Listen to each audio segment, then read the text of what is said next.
Ladies and gentlemen, boys and girls, people, fellers, thanks for tuning in to another episode of the Mountain Dew Review.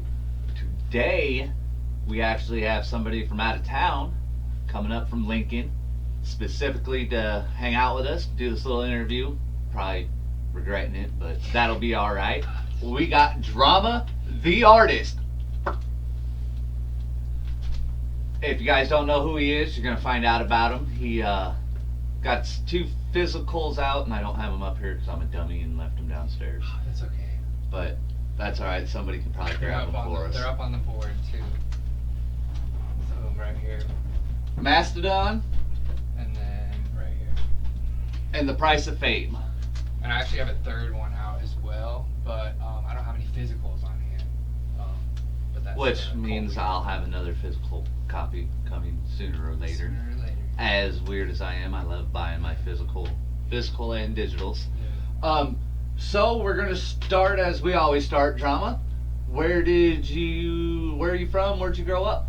Yeah, so I actually grew up on a farm outside of Utica, Nebraska. Okay. I'm adopted, so I was adopted when I was like about 2, I think. Actually, I might have been when I was about 1. But anyways, that's neither here nor there. I grew up on a farm. Went to school, Waco, Nebraska, a little town, like 200 people. And then I went to college for a semester in York, and eventually ended up in Lincoln. All right. So this is our first artist, as we've just found out, that is not growing up in Omaha, but still local. Because trust me, as long as you're independent, self-promoting, you don't have to be from the area. You're still worth supporting. Drama shows lots of love to the Omaha area. This kid goes all over town, all over state, all over the country. He just come back from being out of town on a little festival. I mean, you see him everywhere.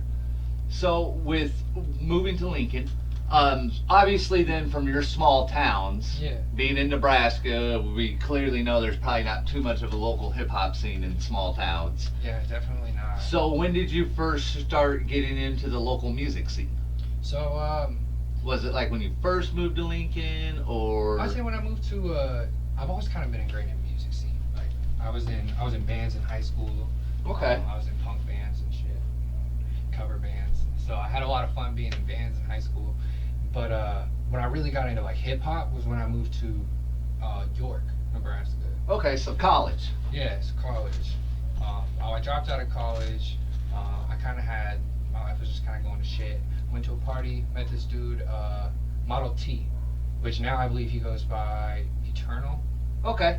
I gave Cause the Prophet, did an art interview, and then did Eternal Sunday that next day. Yes. So we give a shout out to him all the time. Yeah, big shout out to Eternal, because he really got me into rapping. I mean, I was just so fascinated. I was at a party, he was freestyling, and I was like, man, I could do that. And so, like, I had a time in my life where I wanted to be a rapper, but I never really pursued it. But I started pursuing it after that, and I started trying to learn how to freestyle and writing rhyme trees and all that shit. And then it took a few years, but then when I moved to Omaha for a while, I lived in Omaha for a while. Kind of got more familiar with the scene. Moved back to Lincoln. Got really in the scene with Screwface John, who's Okay. He's a big rapper from Lincoln who's done a lot of national things as well. And at the time, he was kind of the king. And then Paintboy KD came out, and they had their beef, and that really like fully ignited my passion for hip hop, because I was like, whoa, this is just crazy. And there was so much publicity, and it was all anyone would talk about. And so I was like, if there's that kind of like attention and following that you can bring from something like that, I was like, I want that. And so I All right, I dig it. So then, where did you record your first? When, so when you first got in spitting rhymes, freestyling, Yeah. kind of started doing that. When you dropped your first album, when did you decide to do that, and what made you do that?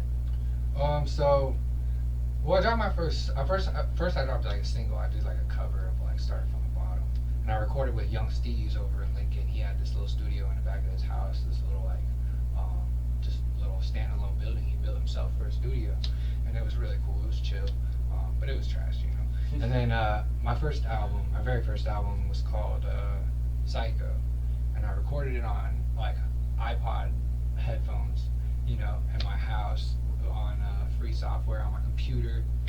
And I don't know, I thought like it was my like introduction, just kind of like at the time I had a lot of mental issues that I hadn't worked through, and so it was very reflective of that, you know. And I think that's where it really started, was just kind of like understanding that it could be more than just making fun music. It could be about like making like therapeutic music.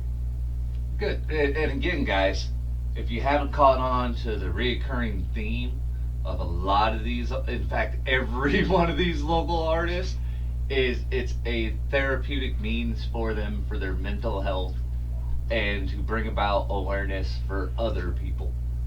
Again, that's why it's so important to support artists like Drama and Kaz and Bobo the Red Boy and 16 Bars. You know, these guys speak from their heart when they're talking about mental issues they're going through, their depressions, their addictions. They're not lying to you. They have no reason to.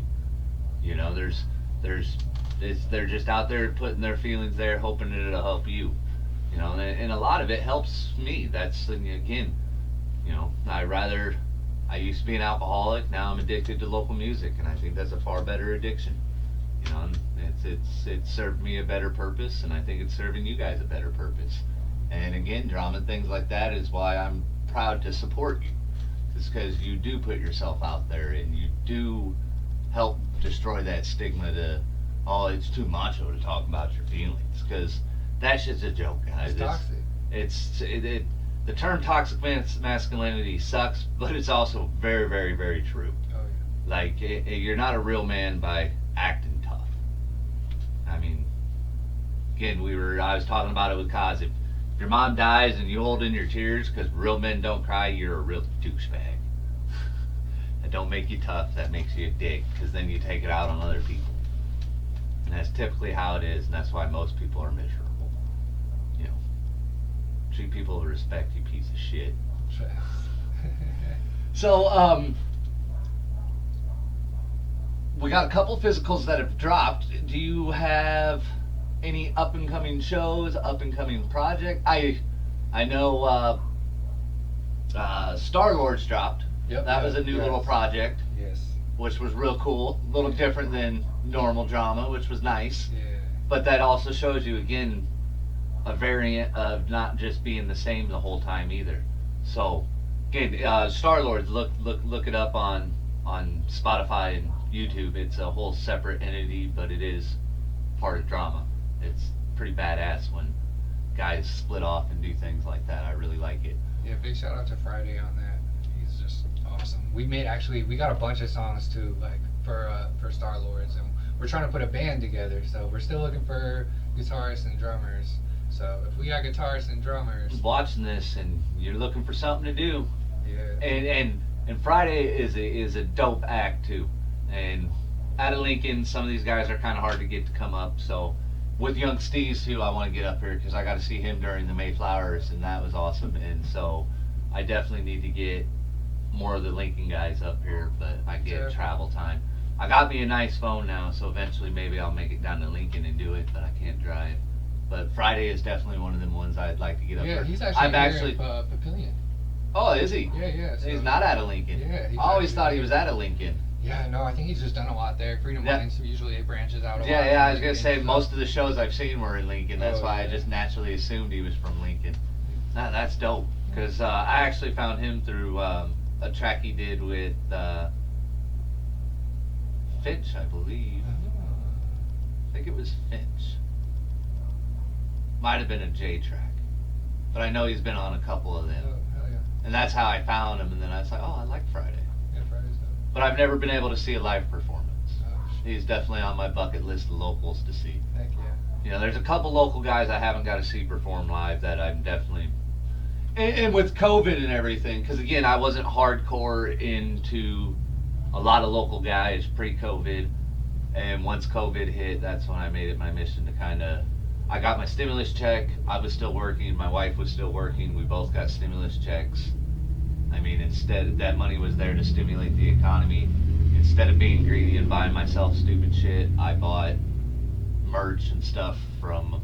You were one of them. Yeah. That's in fact how we met. Facts. Is I made a post, drop your merch link, and I'll buy some merch off you. And I bought a shirt off of Drama, and then I bought a couple physical CDs off them.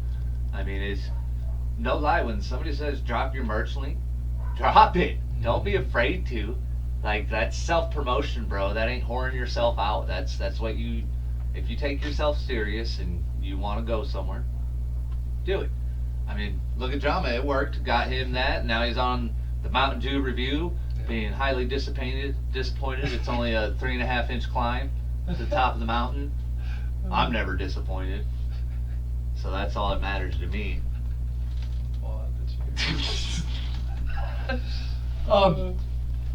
So what major influences are on your music?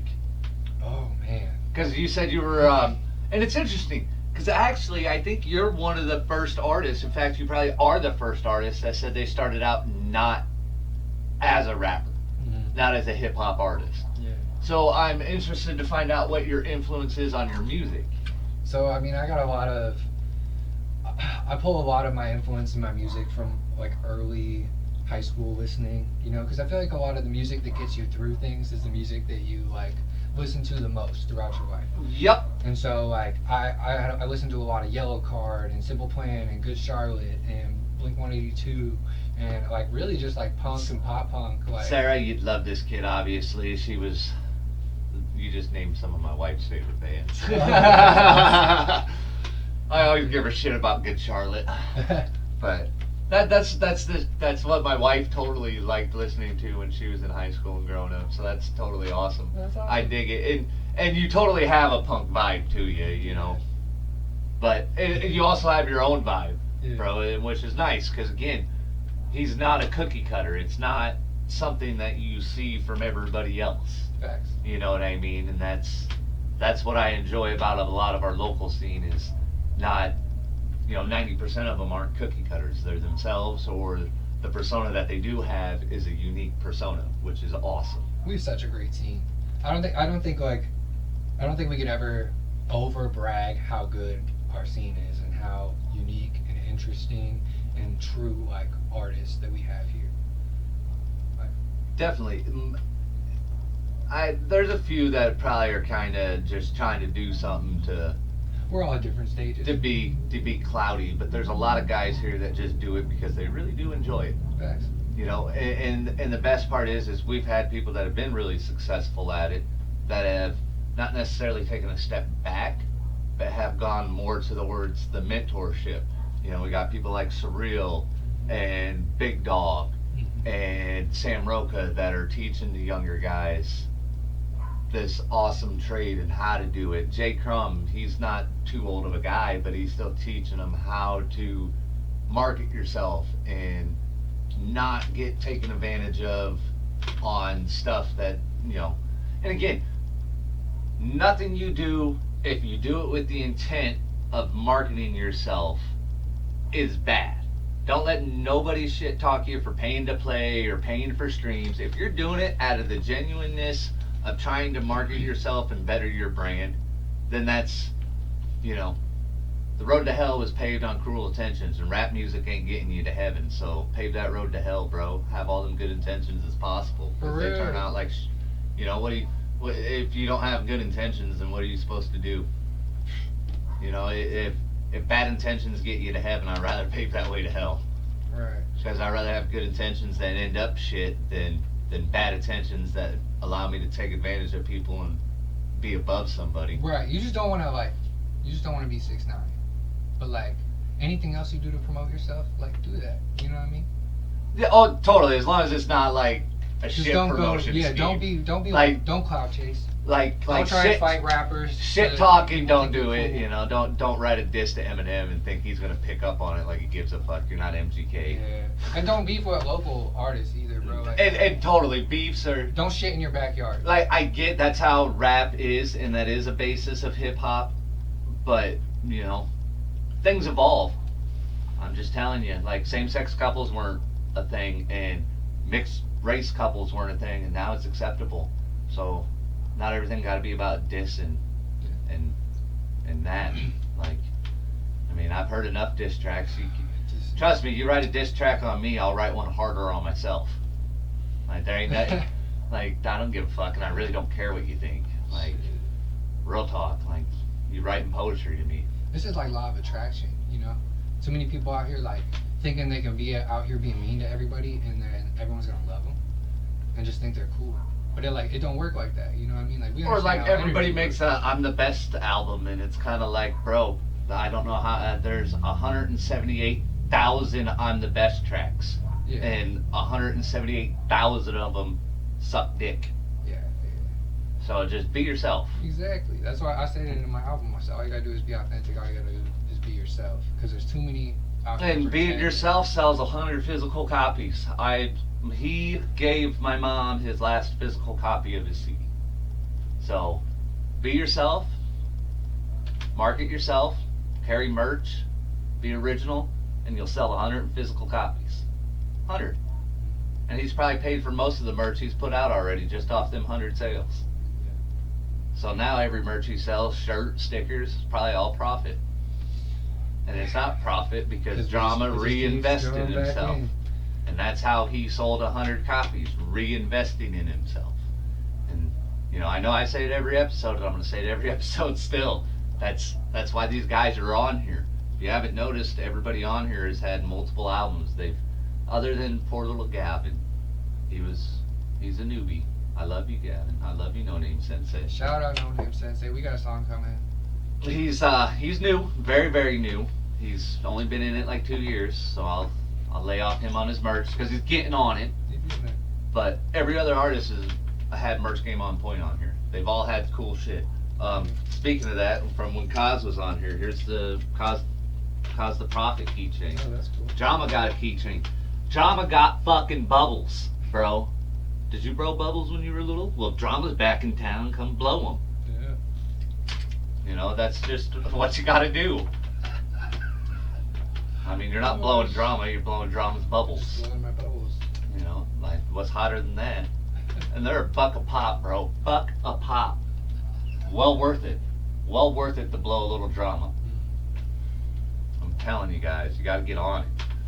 So, any up and coming shows in town? Yeah. Oh, in town. Shit, dude. I think okay, so in October, I'm doing a show in Benson. I want to say on the 16th. I believe it's the 16th. I'm not gonna look right now, but I believe it's the 16th in Benson. I've been doing a lot of work with like Rasta Free, my good friend AJ the Dread. Yep. We're about to go on the Astronauts tour. I'm super excited for that. We leave on the 24th. And that's with Big Mista too, yeah? Yes, Big Mista, AJ the Dread, Race Coakley, Barry Donovan, our good friend from Colorado that's really close with AJ as well. And then Because AJ and Big Mister are two I want to definitely get on here too. they're awesome, dude. I'm probably going to see AJ later. I can talk to him for you. So I got Drama to get to AJ and I got Surreal to get to Big Mista. There we go. That's the move right That's how there. it works. Perfect. And then we also, Tilly's coming along as well. Oh, nice. So, I definitely need to get Attilly on here too. yes, I mean, because Attilly does a whole bunch of different stuff for the scene, Oh, yeah. and he's another guy that shows the scene a lot of love. I mean, he could be out there cracking heads for prices on what he does and things like that, and he really does show love to people that wouldn't get love anywhere else and would be recording with a nylon sock over a fucking microphone in their closet. That's where it's at. So at least he gives them a little bit more of a professional thing. So, you know, shout out to Tilly. Big shout out. Okay, so you got your tour coming. Mhm. Again, look. Promotion leads to mini tours. And when you go on them, what happens, Drama? You sell what? You sell merch. Merch, Yeah. guys. You know, you get a little money in your pocket. You gotta have a little fun. You gotta eat on the road. You know, You can't just go on tour without no money in your pocket. and how do you do that without losing money? Yeah. You know, you sell merch, reinvest in the tour. The tour does what? Gets you fans. Yep.